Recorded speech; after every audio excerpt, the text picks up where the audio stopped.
Hi, Greg. Thanks for joining us. We'll open with questions with Nikki K. Nikki, go ahead.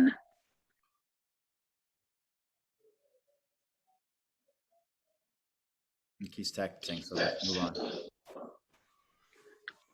Hey, Nikki. Can you hear us?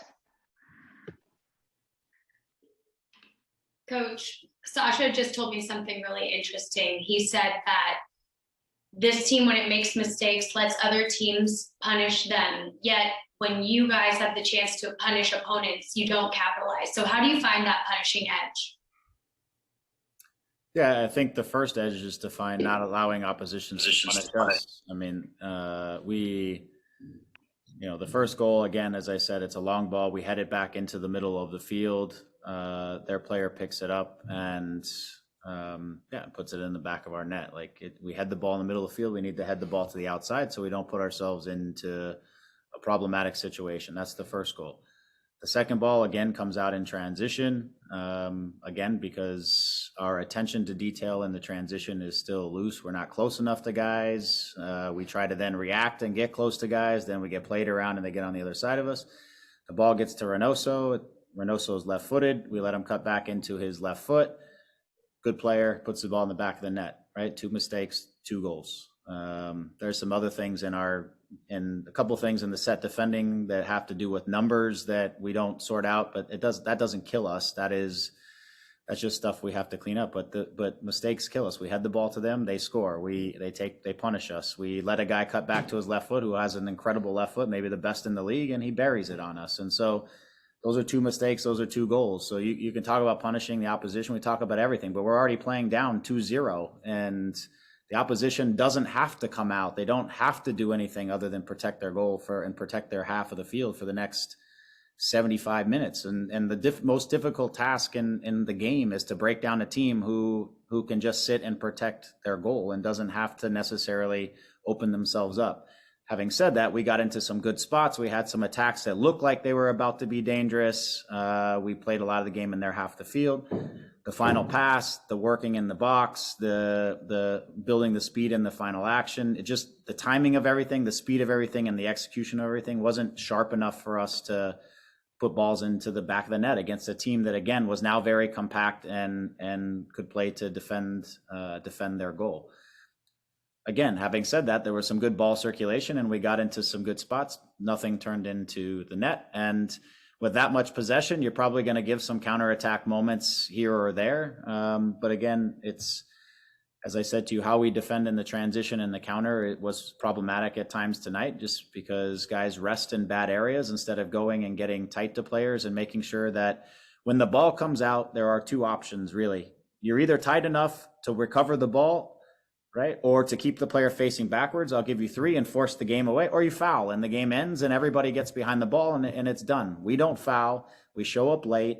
They play around us. They build numbers and speed into the attack. And then we're in these massive recovery runs. It's all because we don't start in the right defensive transition positions, right? So, and that's where they got their chances kind of from then on out. In the second half, we push for the game. We rotate to try to get some numbers in front of the goal, to try to get into some crossing positions. We take more risk because we're down 2-0. The transition that ends up being the third goal, I thought he was offside, but then I recognize that Sam is in a little bit deeper position on the near side that kind of throws the line off a little bit, and then it becomes 3-0. So, but yeah, there's details inside of these games that now they're real, right? They're real because there's 10 games to go. As I said to the guys tonight, this is maybe the first game of the season that felt like it had a playoff feel to it. The temperature is starting to get a little bit cooler. The opposition didn't make mistakes that we could punish them. We didn't do enough to hurt them, and we made mistakes and they punished us. That's what a big time game is like. That's what a playoff game is like. You can't make mistakes, and you have to make goals on the other side work. So every one of our guys, most of our guys got a chance tonight to get out there and do something. They felt what the intensity was like. They felt what the environment is like. And over the next 9 games, we have to lock in on who can win the games and the big nights and the tough nights. And that's the task that I said to the guys, right? As you look for those answers moving forward, now you have a week of training with everyone back. What will be the priority? Yeah, again, I think we have to stop conceding goals. So that's the first thing. Yes, we have to score goals, but if we concede the first goal, the second goal every time, then the opposition has no incentive to come out and open up spaces and give us the space that we would like to have to punish them and to bury them, you know. And so, again, the concessions of goals is a problem. Some of that has to do with transition play. Some of that has to do with just uh, our defensive play and being more secure. If a ball comes to my head and I don't have an action, that I head it as far as I can, or I head it out of bounds. Like it just has to be more I don't know, attention to detail again on the defending side. Sometimes less risk, when I'm in a not great situation, kick the ball 30 yards and reset if there's not a great solution. But it's just, again, there's those things that we have to lock in. But I think most importantly at this point, we're not getting into a position where players are going to get a lot better in the next stretch. We need to find the group that can not make mistakes, that can execute now. We're not in a development phase anymore. We're in an execution phase. And the guys that are going to be on the field are the guys who can execute in these games one-off, like the next 9 games or playoff games. Thanks, Coach. Yep. We'll go with Josh Gesman.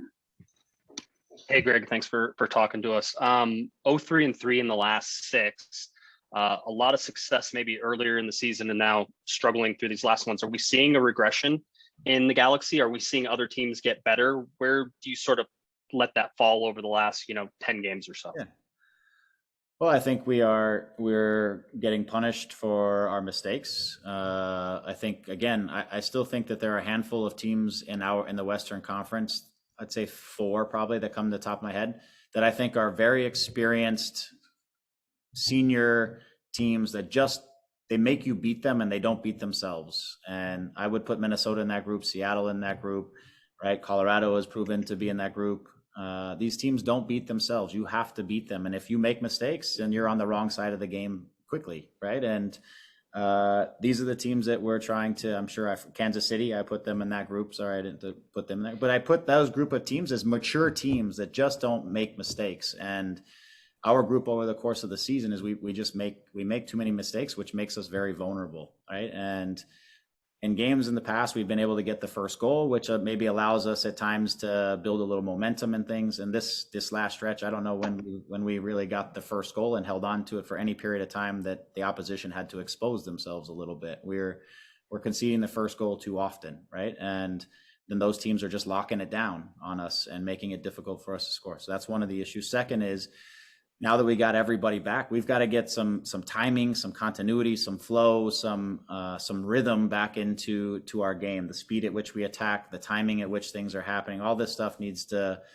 tighten up. That guys are here. So again, we're at that stage, and this team needs to go through this stage of the season together as a group, and they're going to need to suffer a little bit, and hopefully they're going to find some great moments. But this is where you find out in these last 10 games what this league is really about. The first 20 games, and some of that is you're learning the ebbs and flows of the league. You're learning what the summer grind is about. But the last 10 games is where you find where the level of the league is at, and where players are in their readiness to be able to win playoff games, to win championship games, to win the biggest one. This is where we're going to find out a little bit of where we're at and who needs to keep progressing, which we have a good sense, and who's ready to win games. I know you have 2 more games on the road until you get a home game, and the balance of the next 9 games are on the road than at home. What does that mindset have to be? I mean, you talked about this is the playoffs. This is the lead up to the playoffs. What do you need to see from the guys in that mindset going forward here? Yeah, again, there's as I said to you, there's a stinginess. There's a little bit of that mentality where you're in a position to clear the ball. It doesn't need to be cute. It doesn't need to be something different. We're on the road. We're in a difficult place to play. You play with a certain level of security and just maturity. It's not even about anything else. Also, just kind of a level of toughness and competitiveness and making a statement with your presence in the game.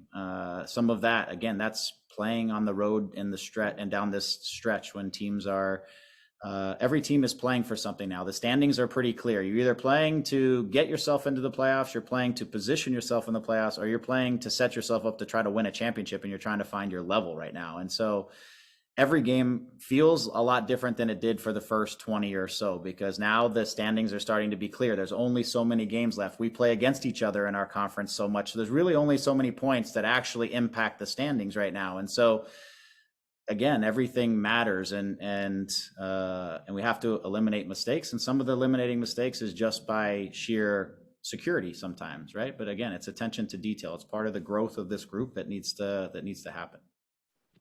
Thanks, Greg. Travel safe. Thank you. Is that everyone? Greg, thanks so much for your time. Thanks, everyone. Yeah.